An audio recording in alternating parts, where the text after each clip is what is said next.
के हमारी मंत्रिमंडल की सदस्य बनने तक क्या काम करती बहन, जोरदार अभिनंदन करो। जो काम मिल जाए आपके माध्यम से इस बात की बहनों को जो काम दो बहुत अच्छे से करती है, ये पक्की बात है। ये माता बहनें हमारे लिए वास्तव में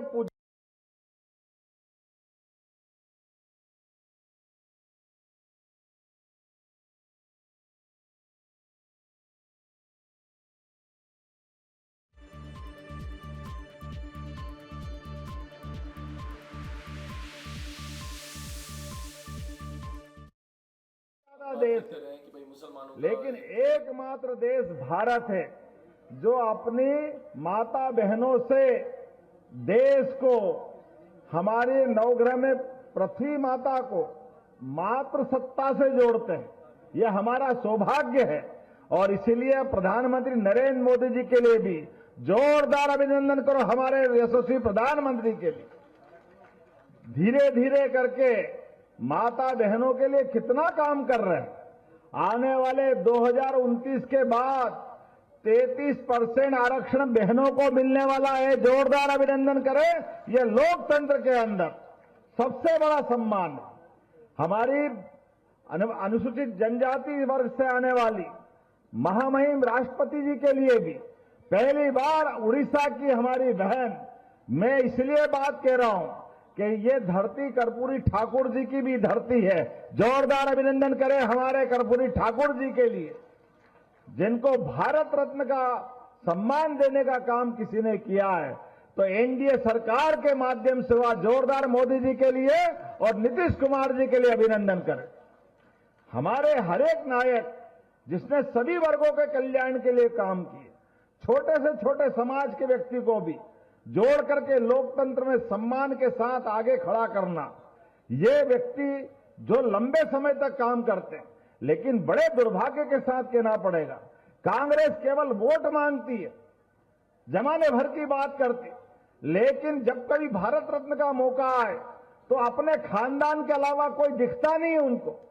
उनके एकमात्र खानदान जवाहरलाल नेहरू भारत रत्न, इंदिरा गांधी भारत रत्न, बाद में राजीव, सारे भारत रत्न घर में लाते हैं। और ये मोदी जी है जो योग्य लोग वहां तक पहुंचाते। जोरदार अभिनंदन इस नाते से करिए। गरीब आदमी के परिवार से निकल गए जो व्यक्ति बड़े, जिसने अच्छा काम किया, और हमारे लिए तो और सौभाग्य की बात है, ये केवल एनडीए वाले कर सकते हैं, जिन्होंने हमारे भले दल के भी नहीं हो लेकिन खुद कांग्रेस के भी बड़े बड़े नेता रहे। अब प्रणब मुखर्जी आपके पास के बंगाल के थे, लेकिन बंगाल के प्रणब दा ने जितना अच्छा देश के अंदर अपना अलग अलग सरकार के माध्यम से मंत्री में काम किया, बाद में राष्ट्रपति के रूप में काम किया, उनका भी सम्मान होना चाहिए। ये केवल एनडीए वाले मोदी जी की सरकार कर सकती है। जोरदार अभिनंदन उस नाते से भी करो। सबको साथ, सबका विकास और सबका विश्वास, सबका प्रयास। जब मैं ये बात आपसे कह रहा हूं तो उसके लक्षण भी दिखाई देते हैं। अब आप बताओ, ये कांग्रेसी हाय रे कर रहे हैं।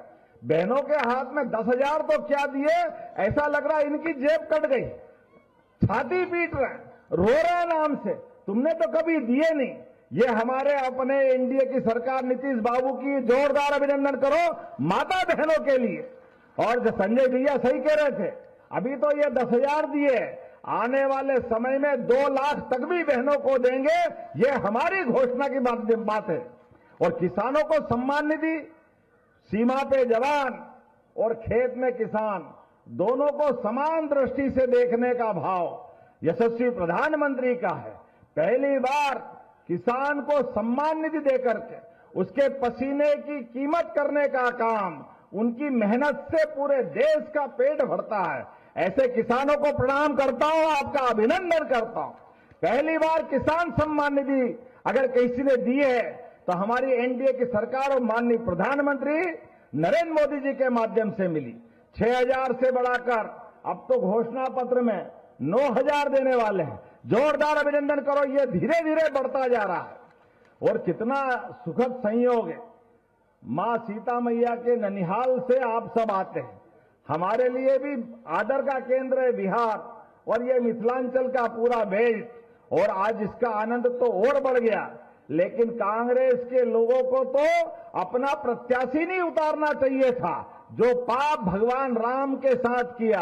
ये कांग्रेस के लोग माफी मांगे इस बात के लिए, जिनने सुप्रीम कोर्ट, हाई कोर्ट में शपथ पत्र लगा के कहा था, कहां भगवान राम पैदा हुए, किसने कहा, कहां कौन जन्मभूमि मानेगा, लगातार भगवान राम के मुद्दों को उलझाने का काम किया।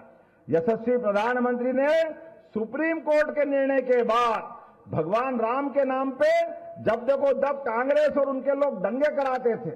लेकिन मुझे इस बात की प्रसन्नता है, पूरे देश ने एकजुटता के साथ, प्रधानमंत्री ने जैसे ही सुप्रीम कोर्ट का फैसला आया, धूमधाम से अयोध्या में भगवान राम का जन्म स्थान का भूमि पूजन हुआ।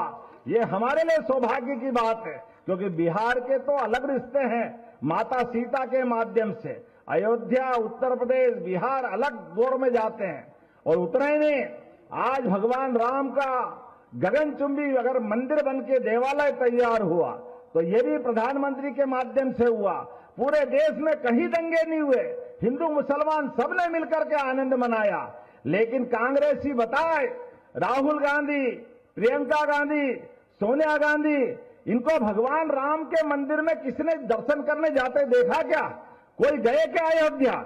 ये नहीं जाने वाले हैं, ये केवल छोटी मानसिकता के हैं।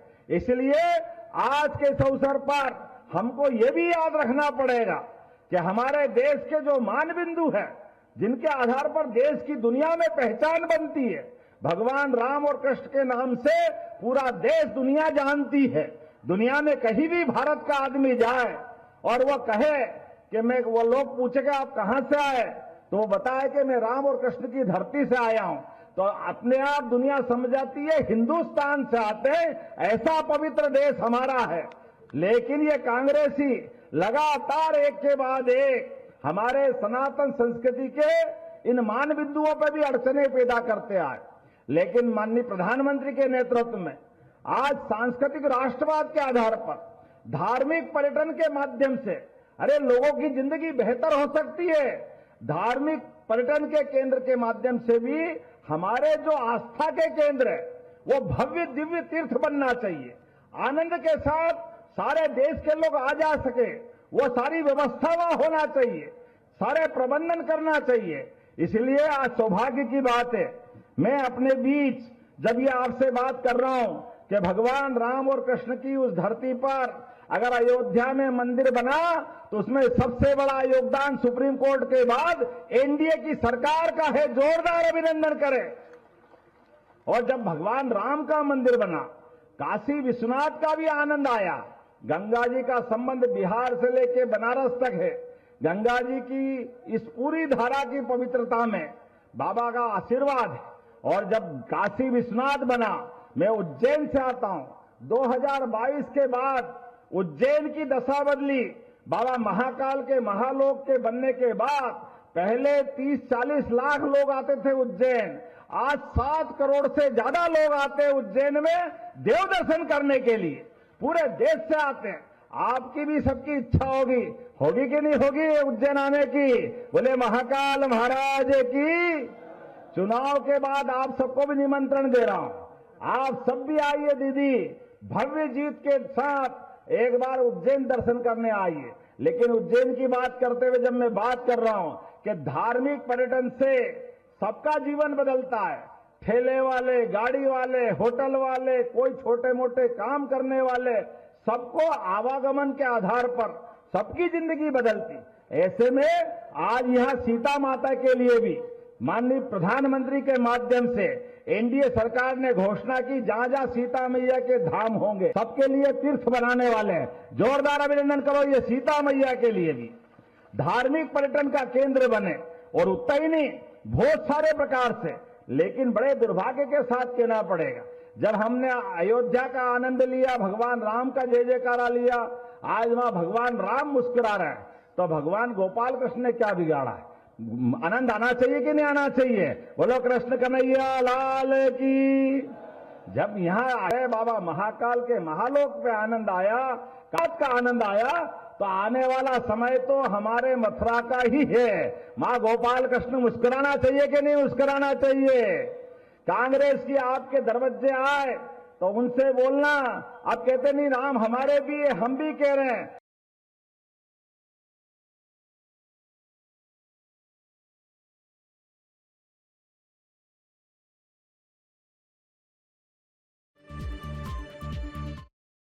तारीख नजदीक आती जा रही है, ऐसे में भारतीय जनता पार्टी लगातार जोरों शोरों से चुनाव प्रचार कर रहे हैं। फिलहाल आपको जानकारी दे दें कि मधुबनी के फुलपरास में पहुंचे हुए हैं मध्य प्रदेश के मुख्यमंत्री डॉक्टर मोहन यादव। बीजेपी प्रत्याशियों के समर्थन में प्रचार करने में जुटे हुए हैं। लगातार बिहार में उनकी डिमांड भी बढ़ती जा रही है प्रचार के लिए। बीजेपी के दिग्गजों ने प्रचार को तेज कर दिया है। बैक टू बैक ताबड़तोड़ जनसभाएं किए जा रही हैं, रैलियां कर रही हैं।